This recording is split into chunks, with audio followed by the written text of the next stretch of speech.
गुरुचरित्र करायची इच्छा तर सर्व स्वामी भक्तांची असते, पण गुरुचरित्राचे एवढे कठीण नियम ऐकल्यानंतर बऱ्याचशा लोकांना वाटतं की हे मला शक्य नाही. आजकाल धावपळीच्या या जीवनामध्ये नियमांचे पालन करून पारायण करणे बऱ्याचशा लोकांना शक्य नसते.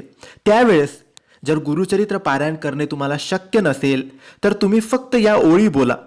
गुरुचरित्र करण्याचे जेवढे फळ मिळतात तेवढेच फळ या ओळी बोलून सुद्धा होतात.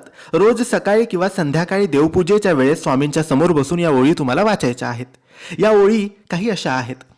दत्ताचा अवतार झाला कलियुगी श्रीपाद पिठापुरी, त्यामागे दुसरा नृसिंह सरस्वती कारंजा ग्रामांतरी, तीर्थ हिंडत पातला भिल्ल वर्तचिये संगमा, तेथुनी मठ गानगापुरी वसेवारी दिनांचे श्रमा.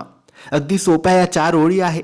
स्क्रीनशॉट काढून ठेवा किंवा लिहून ठेवा आणि दररोज या ओळी विश्वासाने नक्की बोला.